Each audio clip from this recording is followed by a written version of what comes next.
It's all coming together. It's all coming back. Yeah. Coming back to me.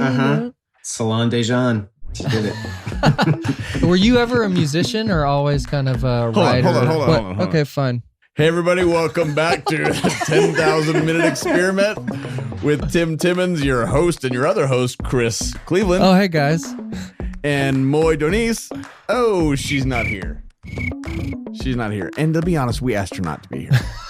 No, we didn't. We've just had a lot of problems. Everybody needs to take a break. It's so true. Have you seen that stupid meme? It says, I'm for mandatory vacations, but it looks like vaccinations. Gets people riled up on Facebook because they don't read anything. So stupid. Anywho, so Moy is not here. She's on vacation. She's on vacation. Gosh. Let's go. The gall. And then we've got Mr. Scott Erickson with us. Hello. Scott is a dancer from Ireland. When did you lose your accent? Co-creator of Riverdance. Really? Did I get that right? I was kidding. It was Riverdance. Who was the guy who created it? Michael Flannery? No, that's the... Isn't that like Bart Simpson? Michael Flannery? Mr. Flanders? Ned Flanders? Ned Flanders. Yeah. No. Is that right? No, I think it's the 90s or the early 2000s. That was everything. I remember the commercial. So we're talking about something 20 years ago. I remember the commercial. All the men dancing. Yeah. The upper torso, arms down. That's right. Straight up. Below these bubbles is a flurry of activity from the hot tub. We're going to leave that right there. This is perfect. This is the perfect intro. All right, everybody, this is episode 23 of the 10,000 Minute Experiment. So thank you for listening and jumping in. So thankful for you. And if you guys want to get any more information on this, you can go to 10,000minutes.com or go to our Facebook page or our Instagram page or subscribe, or comment. That would be wonderful. But we're trying to just figure out how do we join Jesus all week long. So these conversations hopefully are helping you. And if they're not, just don't tell us. If you guys also want to get the free text messages every week, you can also go to 10,000minutes.com and figure that out, or text 10K to 55678. Once again, 10K to 55678. This episode, we've got my friend Scott Erickson, or you might know him as Scott the Painter. Scott is an artist. He's an author. He's had his stuff on CNN, National Geographic, tons of magazines and newspaper outlets and books. So I think you're going to love this. This episode has some crazy, profound moments and, per usual, a ton of laughs. So get ready. Scott Erickson, what we like to call you draw and paint, and you do the arts. I'm an arts guy. I mean, so people always ask, so are you an artist? I'm like, yeah. And they think, I do what you do. Yeah. When you say I'm an artist to people, do they think you do musics? No. Gosh. When I say I'm a full-time artist, it's like I said I know how to fly. I don't know. It's like people look at me like, how did you and do it still that? Amazes me that people are like, well, you can't make a living as an artist. And I'm like, what? Have you not been paying attention? You can't make a living as a manufacturer. Like, what are you talking about? The only way to make a living now is being an artist. It's so funny. I just think like people are like, oh, you just don't know how to do that. How do you do that? I'm like, well, this is what I tell people. I say, look, we're on a plane right now. The umbrella. Yeah, I'm sitting next to Kinsey, and I make my living. Say what happened. Yeah, I don't know, 2 or 3 years ago, my wife came home from a trip, and she says, I met the most amazing guy on my flight, and he's an artist and an author, and she had bought your books, and so it was John Stevenson. It was. But you knew John Stevenson. So yeah, we've been keeping up for years now. It's been pretty cool.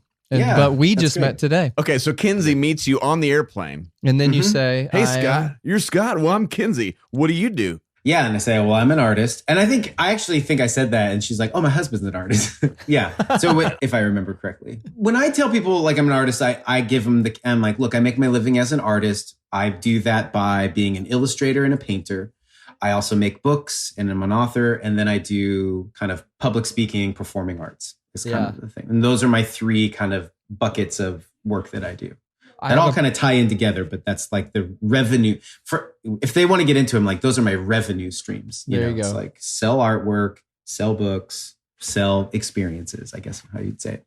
Yeah. Did it take you a while to accept that you were an artist, or did you always know? Because for me, like, I would never call myself an artist. It took me like decades to be like, oh yeah, I'm an artist. Yeah. I think because when we say artist, we think we need to be like Salvador Dali or Bjork or somebody who's like a little bit on the border of being like schizophrenic and homeless. But yeah, no, I think it was actually in my late 20s. I was a high school teacher, a high school art teacher, but I was 27. And I remember that year, I really had a moment where I was writing on my whiteboard during my prep period. And I just stopped and I was like, there's something else I'm being invited to do. I'm not sure quite what it is, but I know there's something else. And that began a conversation where I ended up going to New York to visit some friends, and I met a bunch of artists, and I just knew on the flight back, I was like, if I don't try to be an artist, whatever that means, because at the time I was like, what does that mean for me?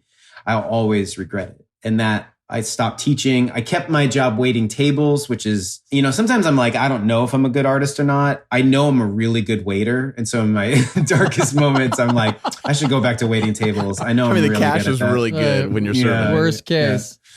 Yeah. So, and then just kind of started that journey, a long poverty-stricken journey. But things have worked out now. But yeah, you sign up for a thrifty existence for a long time, I think. Yeah. I had an old studio mate, Jason Renz, and he just was like, this idea of the wealthy artist is a very new idea. He's like, mostly we've signed up for a thrifty existence. Yeah. Like, I had this conversation with my wife the other day because she went and saw Eric Clapton, and she was like, they're another so artist. They're so old, right? Yeah. And I was like, that just tells you that artists don't do this for the money. Like, he doesn't need to do it anymore. He could sit at home, but he does it because he loves it. Yeah. And so it's the same drive when you're real rich and you just love it and you have to do it, as when you have nothing and you love it and you have to do it. It's like the same thing that takes you through your whole life. It never goes away. Yeah. Yeah. When you say performance art, are you doing like Lion of Judah, Jesus upside down pictures? Like, were those some of your first things you were doing? I never did that. There was a guy named the Jesus Pater, Tim. Yeah. It was his name. Tim's. Yep. Is that where you flip it over and it's Jesus' face? Yeah. And there's so like I can only imagine. There's a number of artists who that's their thing. Yeah, which is great.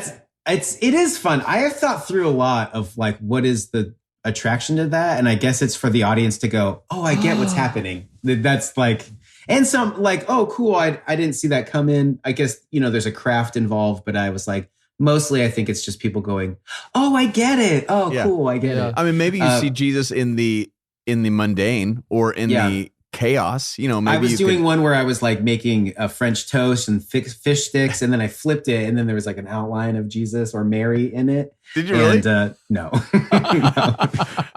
I would love that. And then we ate it, and it was like a communion experience. Scott, performance art. Performance art means this, and this just has occurred in the last 5 years, where I realized I was like, I'm less of a studio artist, meaning I don't want to just like sit in a room making things for 8 hours a day. But I was like, I want to create things that eventually land in front of an audience. Performance art that's non-musical, often we think of like Maria Abramovich or these performance artists who do abstract work and eventually get naked at the end. I don't necessarily want to do that. I say in my show, say yes, because I do this dance at one point, and I'm like, I don't want to get naked, although there was some significant midriff just moments ago. That's like my first foray into when you're reaching up high on something. My arms are in the air, and I'm wearing a crop top. It's that kind of stuff. People, if you're not familiar with Scott's work, it is so good, and it's not just good; it's provocative. And I think with your art, you say so much. I know that sounds so cliche, like that's kind of what art's supposed to be. Is a wonderful song from the 90s, More Than Words. That's really what your art should be. And Extreme, is that right? Yeah, by Extreme. I love that song. I can play that. I can play the fire out of that song right now on guitar. Can we just take a break? Oh, we might listen just take a break. Dun, dun, more than words. But you inspire me with your art. Oh, thank you. And that does not happen often.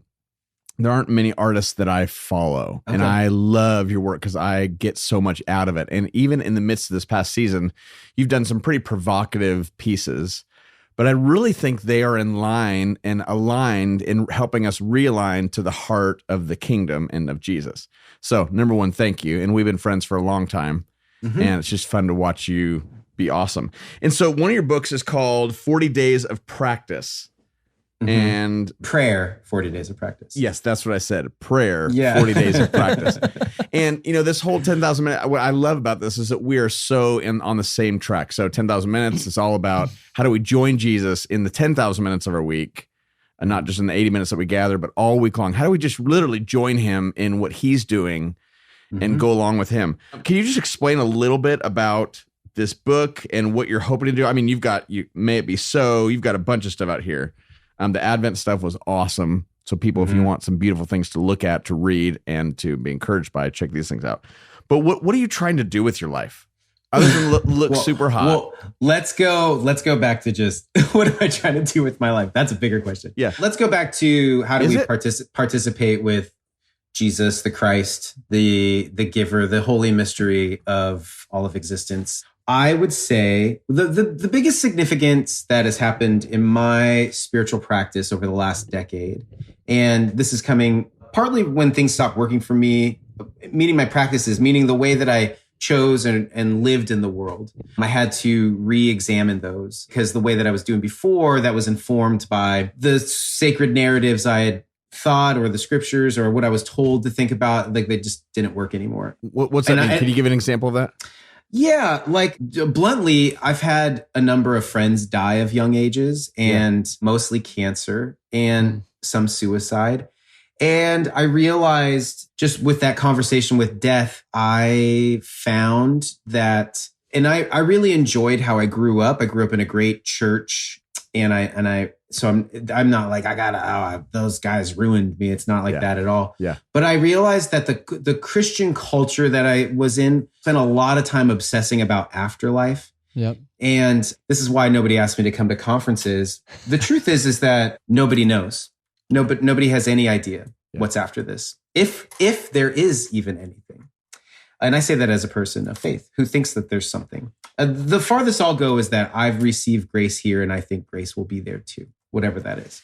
But there is this like unknowing and this lack of control about that. And then I started to see that, wow, the end times obsession that I grew up in, the afterlife, the heaven, that's all just trying to control a mystery that scares the bejesus out of us. Yeah. And I was like, is there a spiritual practice, a spiritual way in the world that acknowledges that there is this lack of control, that acknowledges there's this great unknown mystery? And does it actually have something to do about today and the life I'm finding myself in? I think I found myself in the midst of a church culture that knew what to do with afterlife, but kind of didn't know what to do with this life. Wow. Yeah. And besides judge others and blame the gays for hurricanes. So I found that, and it was Father Richard Rohr, Franciscan Friar Richard Rohr, who spoke about Franciscan practices. And he summed it up this way. He said, the basis of Franciscan spiritual practices is that the physical world is the doorway to the spiritual world, and the spiritual world is much, much larger.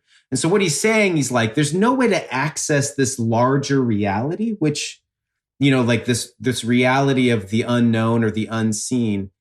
There's no way to access it except through what is seen and what is real. For example, like Jesus says, when you gave somebody something to eat, that was me, and, or something to drink. So there's this very tangible interaction with a physicality that then opens some kind of doorway to a larger thing. And I think we've all kind of experienced that in some way, where we're like doing acts of kindness or grace or forgiveness or love. And then we have some kind of like, there's something larger going on in this moment that's capturing us. And so that helped me go, well, how do I interact with God today in the simple things I can do? And then I trained as a spiritual director, and I am, and I finished that training. And where Justin McRoberts and I wrote the prayer book was this is the biggest change for me, is that prayer is not about getting God's attention, like pots and pans, like, are you listening? Yep. Prayer is about becoming aware and awakening to the work and voice of God already in your life. Right. A spiritual director is not like, well, let's see if we can ring God up and talk to God today. The spiritual director is like, how can we find where God has already been working in your life? And maybe you're just not seeing it because of busyness, noise, fear, these things. Being closed off, like a lack of vulnerability, a lack of repentance, or, acknowledging like I need help, whatever gets in the way of that. So that has engaged. Even today, I was like, man, like I took my kids to school and I'm going on a trip tomorrow. So I stopped by this coffee shop to get some coffee because I'm a coffee snob when I travel. So I bring my own stuff.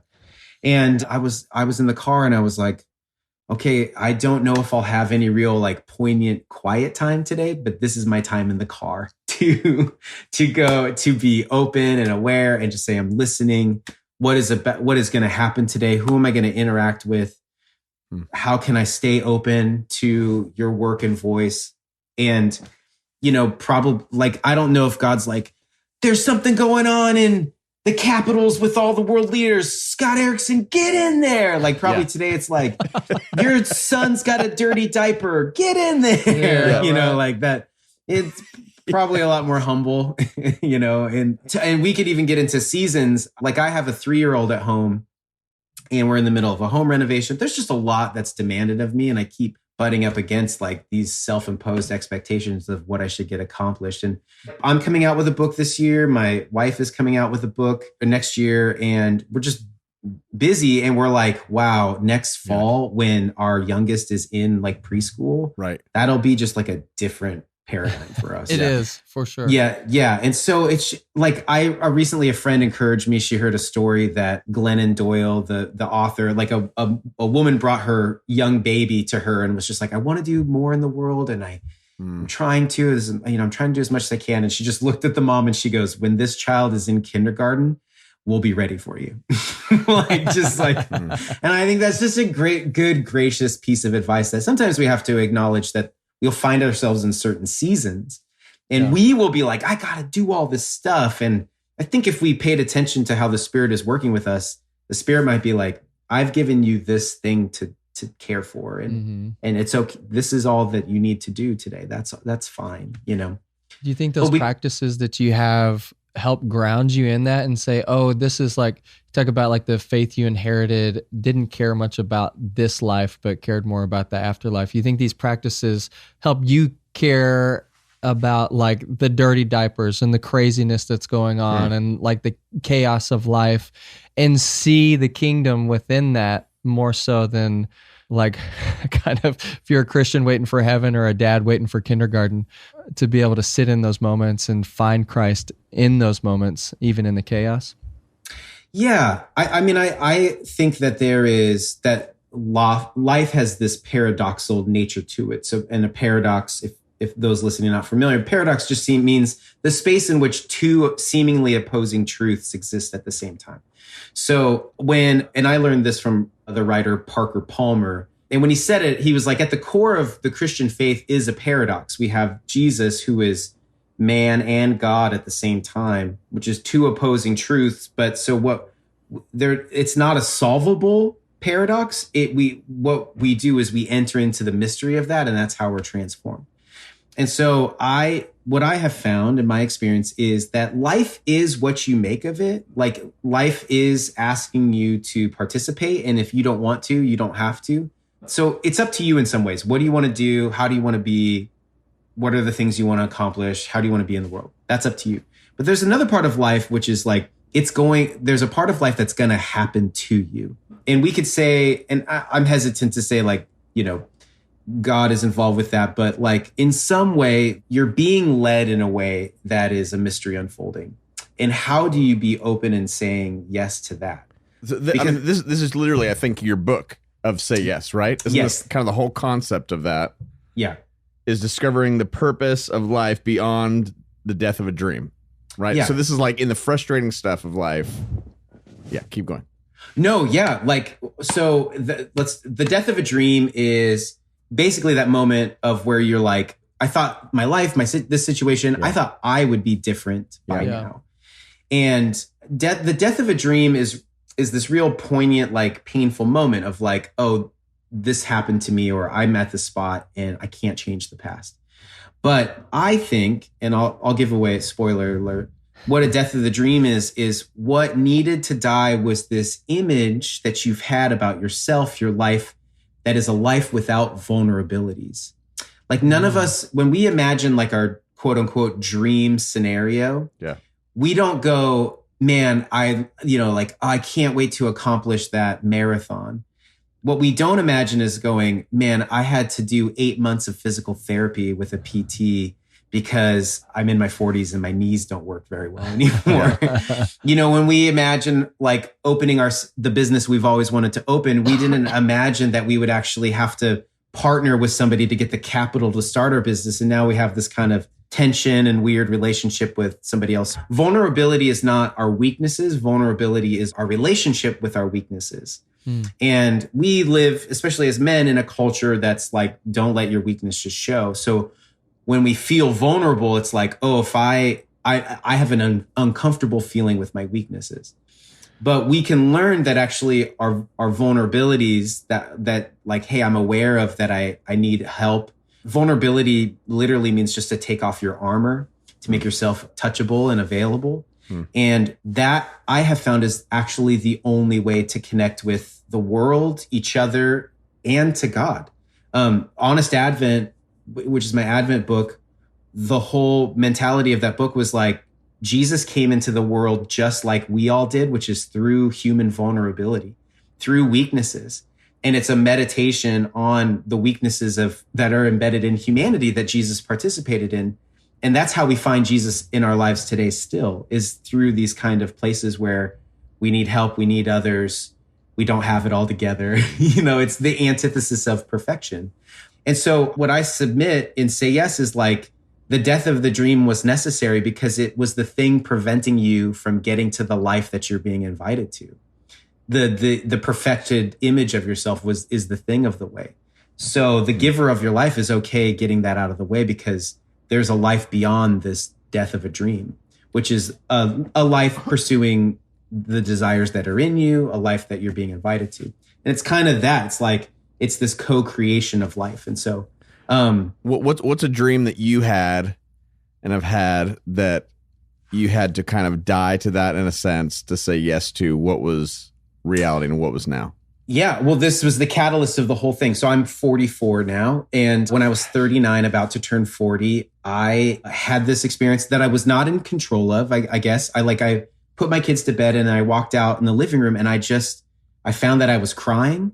Not because like we had a magical bedtime story or anything, but something was happening to me and I couldn't stop. I ended up going into our only little bathroom in the whole house. And I just like sat on the toilet and I just wept for like 45 minutes. And my wife found me and she's like, "Are you okay?" And I was like, "I don't know what's happening to me. Something's going on." And I was having this moment where with some reflection, I was like, oh, a dream. I actually know who I kind of want to be in the world, which is I want to be like a performing artist. That sounds so like Enneagram 4. No, but like what I was crying, it was that I was going, man, I wish I knew this when I was 18. Because like one of my creative heroes, a comedian, he knew at 18 and he's created 5 one-man shows and directed 3 films. And I just feel like I've been stumbling through my life, like falling down some stairs to my present day. And the big question, and I was like, well, why can't I do this? And then like the voice of fear, or I say the voice of giving up, was like, nobody cares about a almost 40-year-old man trying to do something new. And I was like, that's a real strong argument because it sounds embarrassing. It sounds really vulnerable. And I had to say yes as the show. And then the book is about the mental health and spiritual practices I developed to kind of move past that argument about like how to be a contribution, how to let this like old dream die to get and resurrect to the desire that was calling my name today. Yeah. And when I talk to other creatives or other people who are like, am I too late? Or I want to do this thing. it's 200 and something pages. It's a lot of material, but the summary is like, you can spend your whole life hating the miracle that you've been given, which is your existence, or you can just start saying yes to it. And that means saying yes to the body you're in, saying yes to the life you're in, saying yes to the time you're in, saying yes to the weaknesses and vulnerabilities and the strengths and possibilities that you have. There's no other place to start except for where you're at right now. Right. And so you just have to just say yes to that. How does that work with Jesus? So this episode is actually a lot about practicing the presence of Jesus. We've been doing about 6 episodes on this. So what's it look like to practice the presence of Jesus in the midst of this? Yeah. Well, when we say Jesus, so like Jesus is a lot of our own projections in some way. Yeah, which Jesus are we talking about? So we have this Jesus Christ. So we have this Christ who John, at the beginning of John, says that this word of God, all things were made through him, all things by him. So we have this like front-facing part of God that's threaded through all of existence. And then we have this particular manifestation that happened on the world that his name was Yeshua, and he was born of Mary, and this whole thing. And then those two have like connected somehow. So I'm a Christian because I've had some kind of experience with this presence, this Jesus, this Christ, this, sometimes the names change, however you want to say it. And so going back to the practices again is like, can I find that voice and work of that Christ already in my life? One of the things I say in the show and in the book is like, it's kind of like the center of the book, the center of the show is like God. So we know God is love. So love wants to pour, and I have this picture that I show of this like pitcher of water pouring, trying to pour in a glass, but the glass is moved and the water's just pouring out. And the pitcher has a bit of a heart shape. So it's like love wants to pour itself out into you, but you can't receive love if you hate who love made you to be. Because this is the only, like you are the only container that love has given to pour itself into. Yeah. Wow. So like God is inviting us to have a co-creative life. Like it's that paradox of like, there is you doing something in the world, but there's also you paying attention to your deepest desires, which St. Ignatius long ago said that is the calling of God in your life. That takes discernment because desires lead to all kinds of things, but they lead to flourishing. And God is like kind of put a roadmap or a pathway in you and is leading you somewhere. And so I think it's about paying attention to that and then having to say yes to this container instead of going like, I have the whole middle section's on comparison because we live in this massive culture of comparison and we have to move from comparison to contribution. So often where we get all messed up is just like, well, I'm not this person or I'm not this person. And in the Say Yes show, I actually like act this out where I'm like, you can be a follower of good news and be at the party going, this is amazing. Oh, hallelujah, praise. And then just looking around and inwardly you're going, well, God, how come I'm not like them? Do you like them more than me? Like, because their life looks awesome and my life really sucks right now. We're doing the same thing. I don't understand. Do you have favorites? That, so you could have this outward, like, it's all great. I love it so much. Praise Maranatha. But inwardly you can just be like, how come I'm me? Totally. How come I'm not like them? Yeah. And that is the deeper thing that we have to talk about. That is the deeper prayer that we need to deal with. Forget about like manifest all this stuff in my life. Let's start with like, do you love the gift of your existence? Yeah. Because if you secretly hate your existence, then how can love really be working through you? How can you be a conduit of that love into the world? This is why Jesus says you can't love your neighbor as you love yourself. Like there is this kind of symbiotic relationship of like, if you completely hate yourself, like what capacity of love do you have to give to others? Right. I'm not saying like being self-focused. We have TikTok for that, but I'm just like saying like it is the well from which you draw from. So what is the well from which you draw from? Is it from religious obligation? Is it from codependency? Or is it from like, I actually have this spring of love that flows and flows, and I have something to offer all the time because of that. The first step is like awakening to the Christ in yourself. a little bit. And so what is the first step, I think, for people who have been given, don't trust yourself, don't trust your feelings, what's in you is bad, that kind of stuff. Yeah. Which I think a lot of us got, which then makes us think, well, like if we're made in the image of Christ, if Christ is in us, like what you're talking about, then how do I know what's Christ, and how do I know what is the bad stuff that I'm supposed to get rid of that a church told me to, as I was growing up? What's the first step to get out of that and kind of into this framework that you're thinking about? Yeah.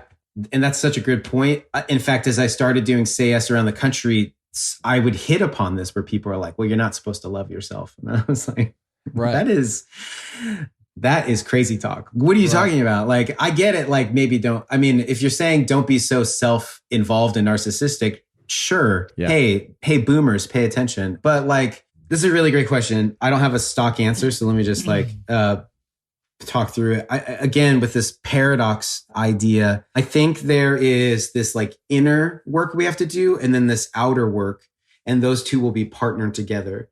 There's this great book by Twyla Tharp, who was a famous choreographer in New York City. She's done a lot of ballet and dance choreography. She has a great book called Creative Habits. Just look up Twyla Tharp's book. Yeah. And she gives all these exercises about developing creative work. It's really great. She has this really interesting one where she says, for a week, don't look in a mirror. And what she's saying is like, when you see yourself in the mirror, you are judging who you think you are. And she's like, pay attention to, because you're like, well, I have a zit. My hair's out of place. My eyes are off center. I don't know. You're basically Sloth from Goonies. But like you're making all these judgments and diminishing what you think you can do or how you can be in the world. But she's like, spend that week paying attention, not on your own filter of how you judge yourself, but on how you see others reacting to you. Like when you're kind to them and they're kind to you back, or like you have friends who love you and they didn't go, hey, are you all put together today before I see you? And then you realize you have this kind of like rubric of judgment that you're always assessing yourself on. Right. And that's not really reality. It's just your made up narrative about yourself. I think that's a really interesting, it's a creative exercise, but I think it's actually like a spiritual exercise. Like we often go like, I can't be a contribution until I do this. But really like just showing up, being kind, being gracious, like focusing on others is a way to like go, wow, I can really contribute something to the world. So I think that, and often we have to move our bodies into understanding. So I think you have that. And then I think you have this other aspect, which is this inner conversation. And I would say start that conversation by being silent. So you can, if you need to, like write all the things out and get it all out. But Jesus says, before he gives the quote unquote Lord's Prayer, he says, your Father in heaven already needs before you ask. So just, don't be like the pagans with all their words and words and words. And I remember probably right before I participated in writing 40 Days of Practice, I just was like, so my Father in heaven already knows everything I need. So what do you talk about? And what I did for around a year is, as much as I could, some mornings I didn't, but I'd wake up really early. I'd make a cup of coffee and I just sat in my living room in the dark. I think I started lighting a candle, just lit a candle. And I just sat there for 20 to 40 minutes. And if I needed to, I'd repeat and be like, you already know. Because stuff would come up and be like, what about this? What about this? And be like, you already know. What is it like to spend time in the you already know? Wow. And because I found that a lot of my fears and anxieties and shame was rooted in not believing that God already knew. Right. And I needed to begin to I knew that like God knew, but I needed to know, and you, the listener, I'm holding my like chest and body. I'm like, I needed to know interiorly that God already knew because I didn't know. And I had to spend time practicing that. And when that began an intimate conversation of being known and knowing, and it didn't need a lot of language at first. It needed presence. So, and when you talk about practicing the presence of Jesus, I needed to practice being in that presence of knowing. Yep. because there's a lot of head knowledge of, I know this story and this story, but I didn't know what it was like to just rest in all my anxieties and fear and have God. I already know everything you need. Wow. So then when you see the Lord's Prayer is not a checklist of things to say to God. The Lord's Prayer is the practice of being known. And it's a reminding yourself of what God already knows. Like, God is in heaven. His will's being done on earth as in heaven. What we need is what we need for today. And then I need to be healed and forgiven just as I need to heal and forgive oththers. It's this like, this is what I'm invited to do today is to have this knowing in me. Yeah. I mean, it's a practice of knowing and being known. I mean, really, if you look through that prayer, it's there's half of it's about Him. Yep. Like here's the actual theology you need to know about God. Yeah. And then Him knowing. That's really great, Scott. Yeah. I mean, even just for fun, people, if you're listening, hopefully somebody's listening. That's going to be my practice this week, actually. I'm going to join you in that, Scott, in spending time in the morning or when you ever need to, just sitting there quiet, saying, you already know. You already know.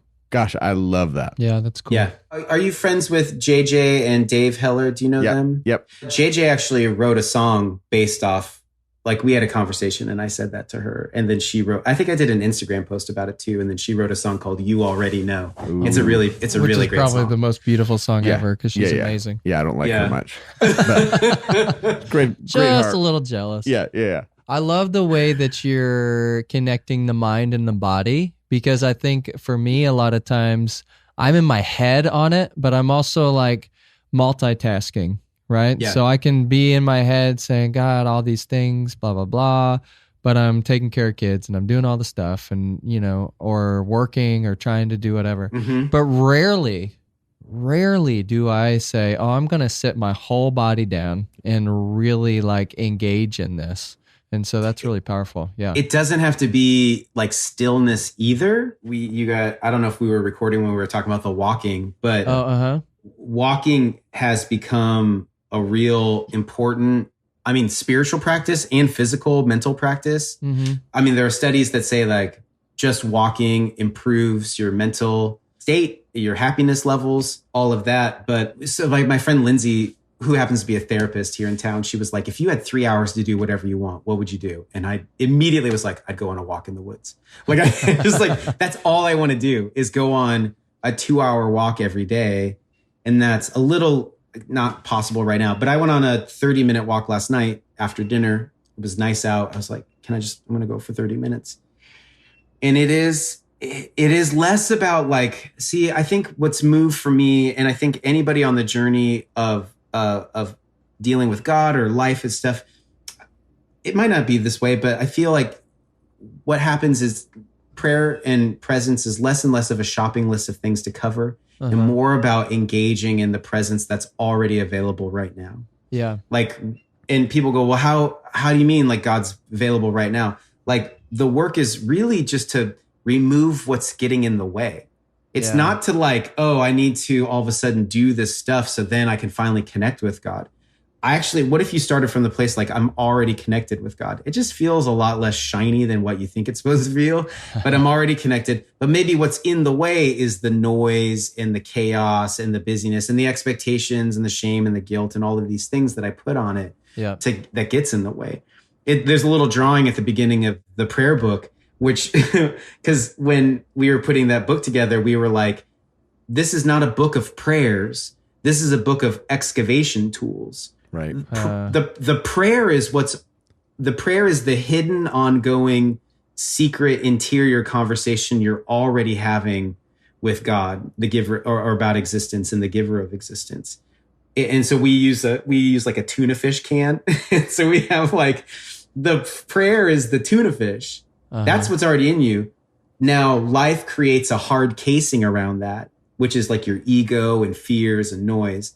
And then we showed like a can opener, and on the handles was like words and images. That's what our book is, words and images. And like, this is a can opener. That's all this book is. It's a book of can openers. The prayer is already in you. How do we know this? Because like when has this ever happened to you when you get in your car and you turn on the radio and a song comes on and you turn it up and you're like, oh, this is my song. Yeah. What are we saying there? We're saying somehow lyrically and sonically, which is, I think, what you guys try to participate in. The artist has perfectly depicted what it feels like to be in my own skin. They gave me words and they gave me the harmonies that emote. And it goes, gosh, this is how I feel. This is exactly how I feel in this moment. Yeah. And so the prayer is not the song. The prayer is what's already in you that the song is pulling out. Yeah. This is why when somebody says something, we all go, it's because they're resonating what's already in us. And so prayer is about, I think, a lot about getting in touch what's already in there, what's already happening in there. And it's helpful to have, words, songs, images, how, even, like, I think that's why the psalmist goes, the heavens declare your glory, like we can see this stuff in like nature and the world around us. Mm-hmm. It's mirroring, it's resonating. It's like a tuning fork. It's a tuning fork that's helping. It's like humming inside of us already. And it's getting in touch with that. Yeah. Wow. Are you going to sing a song right now?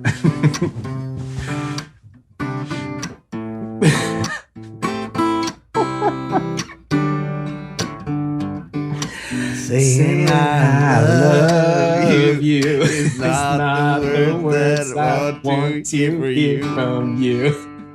So, more than words is all I have to do to make it. Crap, I forget the song, but it's pretty good. Man, if we were editing this for like NPR or something, it would definitely be like More Than Words is the outro song to this conversation. I mean, you keep talking about words in prayer and more than words, and you're singing my song. You're talking about a song coming on the radio? I mean, I don't think that song's coming on the radio in the past 45 years. I'm sure it's on like Jack FM or something. On decent rotation. That's great. Speaking of Jack FM, yeah, I really actually don't have a good segue. Good segue at all. Jack Scott. FM is just like, let's just throw everything in there. Easy. It's just like one. Totally. It's like a 350-hour playlist. They just have robots. There's nobody in there. It's just like constantly roaring through with commercials built in. It's genius. Funny. Yeah. It's one genius. guy runs it. Yeah. And his Scott, name's Jeff. Yeah. Speaking of Jack, there's so much good stuff in there. Mm-hmm. So thank you. So once again, speaking of Jack, it's now time for Scott Erickson 10,000 questions. Okay. Ooh. I'm ready. Buddy, this is rapid fire, and you better do good, is what I'm trying to say. Okay. Does that make sense? Yeah, I'm gonna get in a place to physically I'm ready to answer. Yeah. When I dance, I look like Elaine from Seinfeld. Gosh. Ooh, I like that. I believe that. 3 favorite shows. Favorite shows. What We Do in the Shadows, Battlestar Galactica, and MacGyver. Old or new? Old. Nice. That probably doesn't work. If I watched it now, I'd be like, it's not. It probably doesn't hold up. Keep it where it's Saved at by the memory, Bell. Come on. Look at my guitar for that one again. I'm Saved by the Bell like all the way through. College years and all. Let's go. Oh, gosh. Yeah. That was a little later for me. Was it? Do you know they made, my name's Scott Erickson. They made a Saved by the Bell, the new class. It only lasted 1 season. Uh-huh. And it was like kind of all the same characters, but with different. The main character, the Zach Morris character, his name was Scott Erickson. It's true. And you can't really find these episodes was Screech anywhere. Like a teacher or something in that? Did they bring him back for a second? So the Zach Morris, the Scott Erickson, he had black hair. The guy who was like AC Slater was more of like a rocker, but a big guy. He had like long black hair. It wasn't really them older? Screech. No. It wasn't them older. It was like a whole new cast. And it didn't take well. So they only did like 1 season. And they're like, no, let's not do it. It's true. What's your best feature? Speed round. This is a speed round. I'm gonna say my smile. That's my best feature. I agree with that. I think you've got a great smile. Thank you. Pet peeves. People who don't use their blinker. And it's mostly people who don't use their blinker. That's it. That's it. Are you okay with late blinkers?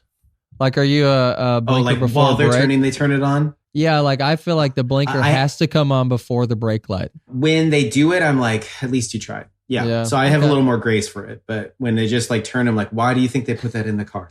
That's all I want to know. 3 words to describe yourself. Moody, creative, and Norwegian. If you could go anywhere right now with your family, where would you go? All expenses paid? All expenses paid by 10,000 I want to go to Iceland so bad. Ooh. Done. Look in your email in about an hour. Yes! And you just won. We're going to give you 2 train tickets to Iceland. Today's podcast was sponsored by Icelandic Air, and you answered correctly. Right. What if that was true? Last time you cried? Yesterday. Okay. Do you want to know the story? Sure. I was retelling the day before, and it still brought me to tears. My toddler, he got a fever over the last few days, and then 2 nights ago at 4 a.m. we got to get him medicine, and he was hot. His body was so hot. I've never felt any of my 3 kids that hot. And I tried to go back to bed, and I couldn't. And I just was like, and it wrecked me. I told that story twice that day, and I cried both times. And then I told him yesterday, I cried a little bit because I just was like, because this year I lost a friend to suicide. I've had friends lose kids, and I'm just like, it's so hard to love. It's such a risk to love something because it can easily be taken away. Mm-hmm. And it like got me so good where I was just like, these kids annoy me at times, but man, I love them and I don't want to lose them. So that was just like, there's moments I think when you're a parent that just the toughness wears you down and you're just like, I am slayed by love for you. You got me. Yeah, that's what got me. Most quirky part about you. What is a quirk of yours? I'm obsessed with nachos. Ooh, what kind? Like all kinds? Just all kinds. That's all I want to eat every day is nachos. Drip cheese, like nasty cheese, like what's that kind of cheese like called? Like ballpark cheese? Yeah, ballpark cheese or actual legit cheese? I'll do a good like round chips with like the cheese out of the like dispenser. My more favorite, a favorite is like oven sheet pan nachos. Are you getting just get it all into it, mixed meat and jalapenos and all things and just like let it all cook together and come out. That's like the best. That's like the best hangout food. My dad used to just like get a nachos. My favorite meal as a kid was when my dad would make nachos, which was basically Doritos. Yeah. And he'd get cheddar cheese, like the brick, and just cut cheddar cheese and just like slap it on every Dorito and throw it in the oven. I thought it was gourmet. That's great. It was the best. That's great. My favorite thing is a weekend with friends or something. Somebody, we'll have had dinner and then we're up late. And then somebody's like, gets up and just goes to the kitchen. And they're like, what are you doing? They're like, I'm making nachos for everybody. And we're all like, yes, that is the right move at this moment. Okay, well, if we ever go on the road together, let's make some nachos. Dude, you're awesome. Thank you. So great. Appreciate the love today. Where can people find all your I'm trying my best to be on Instagram. I'm Scott the Painter on all. I have all these ambitions and I'm just really paralyzed by moving and childcare right now. Yeah, all the things are there. I'm slowly putting together shows around the nation for Say Yes. The book comes out at the end of January, so pre-order now. If you just type in Scott Say Yes or Say Yes Scott on Amazon, it'll come up. And kind of just want to, it's a material that I've been working on for like 2 to 3 years. And it's kind of it's been a weird couple of years to do anything, but I was like, you know what? One last go. Tour it as much as you can. A book's going to come out. I'm going to film it really well. That's going to happen in the spring. And then be like, here it is. Yeah. And so that's kind of, in fact, this morning, or even last night, I was like, it's funny. It's called Say Yes. I'm like, I have to say no to everything so I can say yes to this. And it just was like, you actually snuck in on a good podcast because I was like, I kind of need to push podcasts for a while. I mean, I think I have book promotion, so I have to do podcasts. Yeah. Yeah. You know what I'm saying? When you need to do something, I'm like, I'm going to have to, I had to shut like everything down to get this done. Yeah. And that's right. I'm thinking through that stuff. Yep. Well, we would have found you at your house if you would have said no. So I think we're doing great. And that means I'm coming to Nashville. I'm already talking with somebody. I'm looking for a venue. Do you know Taylor Leonhardt? Yeah. Her new record is so good. Yeah. I just did an Instagram live with her 2 days ago. We were talking about coming to Nashville. She's great. She's awesome. Has she been on your set podcast? Not yet. Oh, she's one of them. She's a fave. It's low hanging fruit right there. And she's short. So that metaphor. Oh, gosh. I called her the smallest giant in Nashville. Yeah. And she's like, I think I'm just going to make that my tagline. Yeah. I saw you did that the other day. Nashville. That's really strong. Yeah. Well, she does have feelings, and she is really particular about being called short. So hopefully you might need to go and I asked make her amends. If that was okay. She gets it. She's like, she owns being 5 foot. Yeah. Yeah. She laughed, but underneath, she called me, she's like, he is a jerk. All right. Speaking of Jack, thanks, Scott. Thanks a lot, man. It's great. Thanks, guys.